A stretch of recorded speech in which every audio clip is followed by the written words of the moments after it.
Hello everyone and welcome to Knowledge Zone by Kashan Khan. This is Kashan Khan, your host, level 2 advanced cricket coach from Cricket Australia. And today's video is all about the basics of the cricket. We have got two very talented, very skillful under 19 batters with us. And today we are going to describe them what is the importance of playing late and what is the science behind playing late. और what do you mean when you say play close of the body. ये बहुत important चीज़ें हैं किसी भी higher level के ऊपर जाने के लिए, from the basics, right from the basics to the professional level. ये चीज़ें बहुत ज़्यादा काम आती हैं आपको कि आपको बॉल पे अच्छे से नज़र रखना है, आपको क्लोज ऑफ द बॉडी खेलना है, आपको लेट खेलना है. And secondly, what is the importance of the top hand dominance क्या होती है. And with the help of top hand, अगर आपका टॉप हैंड अच्छा है तो आप स्ट्रेट ड्राइव, कवर ड्राइव कैसे अच्छे से एग्जीक्यूट कर सकते हैं.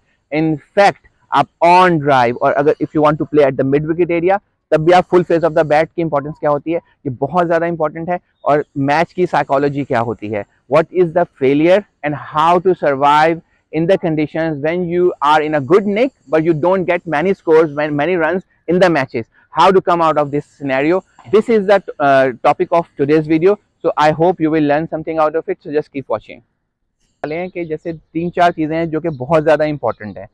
एक तो सबसे इम्पॉर्टेंट चीज़ ये है कि आप बहुत अच्छी बैटिंग कर रहे हो लेकिन मैचेस में आपसे रन नहीं होते या आप जल्दी आउट हो जाते हो, तो how to come out of it, और ये प्रोसेस क्या कहलाता है और इसके साथ आपने ओवरकम कैसे करना होता है. क्योंकि फेलियर के साथ टकराना और अपने माइंडसेट के साथ मतलब माइंडसेट को मजबूत रखना, ये बहुत ज़्यादा इंपॉर्टेंट फैक्टर्स हैं किसी भी बैटर के लिए.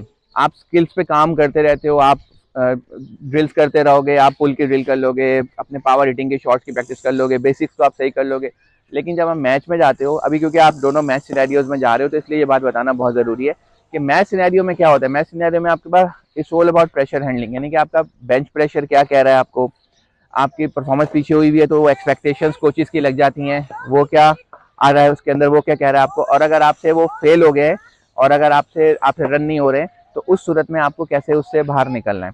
अच्छा, फिर उसके बाद अपने माइंड को कैसे हाजिर रखना है. मैच के अंदर अगर आप बात करेंगे तो मैच में आपके लिए क्या चीज़ इंपॉर्टेंट है. स्टार्ट हर बैट्समैन के लिए शेकी होता है, दुनिया का कोई भी बैटर हो उसके लिए जो है वो स्टार्ट शेकी होता है.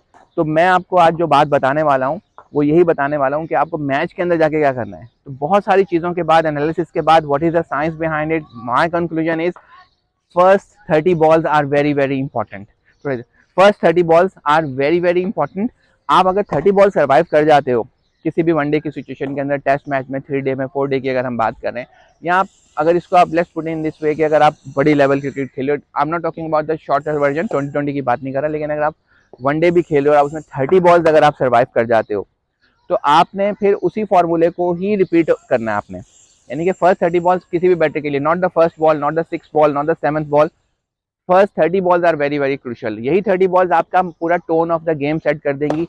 आपको पता चल जाएगा, आज बाहर देखने वालों को पता चल जाएगा कि आज आप रन स्कोर करने वाले हो, आपको खुद अंदाजा होता जाएगा. और ये 30 बॉल्स का जो प्रोसेस है ये फर्स्ट बॉल से स्टार्ट हो जाता है. तो आप जब भी मैच में जाओ तो आपने ये टारगेट ये रखना है कि यार आपको फर्स्ट 30 बॉल्स अंदर रहना है, मिडिल में आपको फर्स्ट 30 बॉल्स रहना है. ट्रस्ट मी कि अगर आपने फर्स्ट 30 बॉल्स को, दैट मीन्स कि आपने 45 मिनट, अराउंड 30 बॉल्स का मतलब 45 minutes, half an hour to 45 minutes, in some cases 55 minutes शायद आपने सर्वाइव कर लिया, मतलब विद इन एन आवर आप सर्वाइव कर चुके हो. तो जब आप वो 30 बॉल सर्वाइव कर चुके हो तो फिर आपने ये देखना है कि यार अब उस कंडीशन से भी मैं अडेप्ट हो गया हूँ, मुझे बॉलर्स की पेस का भी पता चल गया है, मुझे पिच का आइडिया भी हो गया, मुझे बाउंड्री की कंडीशंस का भी पता चल गया, मुझे विंड कंडीशन भी पता चल गई कि कहाँ से हवा का रुख किस तरफ है, सारी कंडीशन, और मैं अडेप्ट हो जाता हूँ इसके अंदर. तो आपने बस कोई सिंपल फार्मूला ये कि आपने उसी फार्मूले को ही जो आपने पहली 30 बॉल पे आपने जैसे भी सर्वाइव किया, आपने उसी को अप्लाई करना है. तो ये तो एक लॉन्गर वर्जन के लिए बात हो गई. और लेकिन अगर आप इसी को अब T20 में लेते हो तो T20 के अंदर आपको जो सबसे इंपॉर्टेंट चीज़ है वो ये है कि आपको इसमें टाइम बड़ा शॉर्ट होता है. लोग आपसे एक्सपेक्ट कर रहे होते हैं कि आपने फर्स्ट बॉल पे हिट कर देना है, आपने फर्स्ट बॉल पे हिट करना है, आपने छक्के मारने हैं जाके. लेकिन ट्रस्ट मी, अगर आप बेसिक्स को फॉलो करोगे तो greats of cricket, Virat Kohli हो गए, बाबर आजम हो गए, रिजवान हो गया, और बहुत सारे, केन विलियमसन, और not many other players around, कि जो कि जाते मैक्सवेल की तरह छक्के नहीं मार रहे होते, क्योंकि उन्होंने शुरू में इनिंग बिल्ड भी करनी होती है, लेकिन उसके बावजूद उनका स्ट्राइक रेट बहुत ऊपर रहता है. तो वो क्या होता है कि वो अपनी बेसिक्स पे काम करते हुए मेंटली इतना प्रेजेंट होते हैं कि वो स्मार्टली कैलकुलेट कर रहे होते हैं कि गेम की सिचुएशन क्या कह रही है.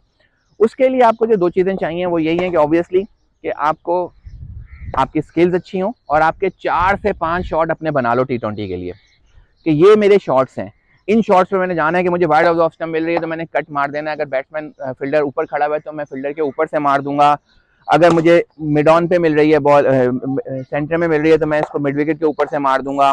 मैं इसको ओवर द टॉप मार सकता हूँ, मैं इसको स्कूप कर सकता हूँ, या मैं इसको मतलब जो भी इस तरह के शॉट्स हैं आपने बनाने हैं वो आपने फिर उनकी रेपिटेशन रेपिटेशन रेपिटेशन, और उसके बाद आपने अपने आप को इस काबिल कर लेना है कि भाई अब मैं ये शॉट्स मार सकता हूँ और मैं एग्जीक्यूट कर सकता हूँ। लेकिन अगेन T20 में भी बेसिक्स वही सेम रहेंगी कि आपका टारगेट ये होगा कि आपने 30 बॉल से पहले नहीं आना। टोटल 36 बॉल का तो 6 ओवर होता है, सर्कल होता है, ठीक है। आपने टारगेट रखना है कि यार मैंने 30 बॉल से पहले वापस नहीं आना। लेकिन प्रॉब्लम क्या होती है कि T20 में एक्सपेक्टेशंस बिल्कुल 180 डिग्री चेंज होती हैं। जो जा रहा है बैटर वो लोग समझते हैं अभी बॉल को इतने जोर से मारेगा ये बॉल ही फाड़ देगा पूरी, ये स्टैंड में फेंक रहा होगा। तो आपने उस चीज को भी ख्याल रखना है कि उन सबका मकसद क्या है, what is the science behind it, what is the psychology behind it. क्यों एक बंदा एक्सपेक्ट करता है कि यार हमें ये बंदा जाके छक्के ही मारेगा। छक्के से क्या मिलता है आपको? 6 रन मिलते हैं एक बॉल पे। आपने एक छक्का मारा, 6 रन मिले आपको। आप वो काम एक चौके से भी कर सकते हो जो कि 4 रन से आपको मिल सकता है। वो चौका आपको उस वक्त मिल सकता है अगर आप में छक्के मारने की शुरू में एबिलिटी नहीं है तो आप 4 रन से भी इसको अचीव कर सकते हो टारगेट को। लेकिन होता क्या है कि हम देखते हैं कि यार वो क्रिस गेल तो जाके यूं छक्के मारते। भाई क्रिस गेल की जान, हेड पोजीशन, उसकी पावर हिटिंग की प्रैक्टिसेस, उसकी अपब्रिंगिंग, बहुत सारे मैटर्स इसमें काउंट करते हैं। तो do not try to copy others. अपनी एक अलग यूएसपी बनाओ और देखो कि तुम्हें एंड ऑफ द डे जो साइकोलॉजी कह रही है, जो ये बाहर के जो लोग एक्सपेक्ट कर रहे हैं, कोचेज आपसे एक्सपेक्ट कर रहे हैं, आपके जो बेंच पे जो लोग हैं वो आपसे एक्सपेक्ट कर रहे हैं, या जो लोग देख रहे हैं वो आपसे एक्सपेक्ट यही कर रहे हैं ना कि यार ये छक्का मारेगा। वजह क्या है कि तेज खेलेगा। मकसद तेज खेलना है, छक्के मारना नहीं है। मकसद स्ट्राइक रेट को अच्छा करना है। तो वो आप स्मार्टली भी कर सकते हो। जब आपका वो गेम का डोमेन नहीं होता और आप उस डोमेन में जंप करते हो और आप जो है वो जाके कोशिश करते हो मैं ये कर दूं, मैं यहाँ पैर रख के यहाँ मार दूं, तो आप आउट हो जाते हो। तो फिर मैं बोलूंगा कि इस साइकिल के साथ चलोगे। First 30 balls are very important. T20 के अंदर अगर आते हैं तो स्ट्राइक रोटेशन के साथ साथ बैट बॉल को कैपिटलाइज करो और अपने 4 से 5 शॉट बनाओ कि जैसे तुम्हें पता चले कि ये बॉल मिली है मैंने इस पे शॉट मार देना है। अच्छा, जैसे हमने आज बात की कि इंपॉर्टेंस क्या है बेसिक्स की, कि क्लोज ऑफ द बॉडी कैसे हमने खेलना है, बॉल पे नजर कैसे रखनी है, लेट क्या खेलना है, what is the science behind. क्यों हम किसी को कहते हैं कि भाई लेट खेलो आप, क्यों हम कहते हैं कि क्लोज ऑफ द बॉडी खेलो, और टॉप हैंड डोमिनेंस क्या होती है, इसके पीछे माइंडसेट क्या होता है और इसकी इंपॉर्टेंस क्या है, ये हमारे लिए काम कैसे आती है टॉप हैंड डोमिनेंस। कि अगर हमारा टॉप हैंड हम अच्छा यूज करते हैं और बॉटम हैंड हमने लूज रखा हुआ है तो हमारा कवर ड्राइव बहुत अच्छे से लगता है, हमारा स्ट्रेट ड्राइव अच्छे से लगता है, हमारा कवर ड्राइव बहुत अच्छे से लगता है, हम लेट खेल सकते हैं, हम बॉल को अच्छे से मनोवर कर सकते हैं। और एक बहुत इंपॉर्टेंट चीज है जो आपको रन स्कोरिंग शॉट, अभी हमने बात की पूरे लेक्चर के दौरान कि रन कैसे लेने हैं आपने। तो जो टॉप दुनिया के बैटर्स हैं आप अगर नोट करें तो अगर हम ऑन पे शॉट खेलने जाते हैं तो नॉर्मली हमारी अप्रोच क्या रहती है कि हम ऑन पे यूं जाते हैं शॉट खेलने, ये इस तरह से बैठ जा रहा होता है, सही है। लेकिन अगर आप दुनिया के अच्छे बैट्समैन को देखेंगे जिनकी टेक्निक बेहतर है तो वो लोग क्या करते हैं, full face of the bat से ऑन मारते हैं। अगर आप नोट करें कि उनका पूरा फेस होता है और एंड में वो बॉल को रोटेट करते हैं। तो बॉल जो है ना आपकी full face of the bat के साथ आप ऑन मार सकते हो। यानी कि आप जरूरी नहीं है कि आप जो है वो यहाँ पर खेल रहे हो और आप जो है वो ऑन को यूं एग्जीक्यूट कर रहे हो, इस तरह से बैट लेकर आ रहे हो इस पोजीशन में। आप इसको पूरा फेस के साथ लाके और फिर एंड में रोटेट करो, ये ज्यादा बेटर है।